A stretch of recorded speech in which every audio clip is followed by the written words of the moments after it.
Wala pa rin tigil ang mga pagulang nararanasan sa Metro Manila hanggang sa mga oras na ito. Kaya ang MMDA at DPWH patuloy na nagbabantay sa mga lugar na madaling bahain sa tuwing umuulan.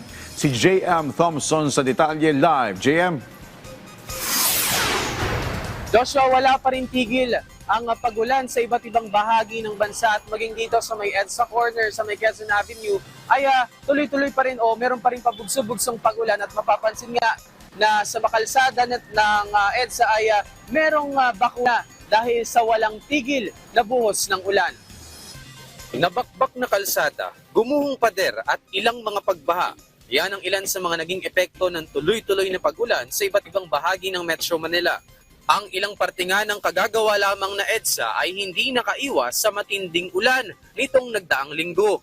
Kaya naman agad na pinuntahan ni Public Works Secretary Vince Dizon ang bahagi ng EDSA Carousel kung saan naabutan niya na may mga naiipong tubig sa ilang parte ng kalsada na sumisira ng aspalto. So ang nangyayari, since lowest point to ng phase 1, lahat ng tubig, kita mo naman, ayun, lahat ng tubig na bumababa dito, naiiwan. Wala kasi tayong drainage dito eh. Ideally sana, may drainage ka dito sa gitna para nagde-drain siya dito. Pero wala eh. Dahil sa mga barrier ng busway, hindi nakakalabas yung tubig. Agad namang iniutos ni Secretary Dizon sa kontraktor ng EDSA Rehab na ayusin ang mga pothole sa EDSA nang walang gagastusin ang pamahalaan. Dagdag pa niya, lalagyan ng mga gaps o uwang ang mga barrier sa EDSA Carousel para hindi maipon ang mga tubig ulan.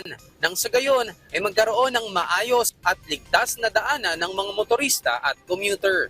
Samantala, tuloy-tuloy naman ang MMDA Flood Control Team sa mga paglilinis ng mga estero at drainage para mabawasan ang mga pagbaha, lalo na sa mga flood-prone areas. Maging ang maintenance ng pumping station sa Metro Manila ay mahigpit na tinututukan ng ahensya para mapanatili na tuloy-tuloy ang operasyon nito. Nakataas naman sa orange rainfall warning ang Metro Manila dahil sa walang tigil na pag-ulan, bunsod ng habagat, batay sa 5 AM bulletin ng Pag-asa National Capital Region.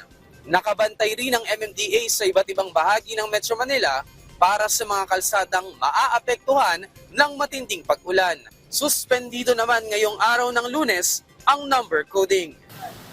Joshua, sa mga oras na ito ay tuloy-tuloy naman yung daloy ng sasakyan dito sa may kahabaan ng EDSA sa may southbound sa harap ng Napolcom. At sa mga bumabiyahe ngayong maulan, ingat po dahil meron ngang bako na daan at naiipon yung tubig at nagmimistulang patag. Kaya naman huwag magmadali sa pagpapatakbo ng sasakyan at huwag ding kalimutan na magdala ng panangga sa ulan. Joshua? Maraming salamat, JM Thompson.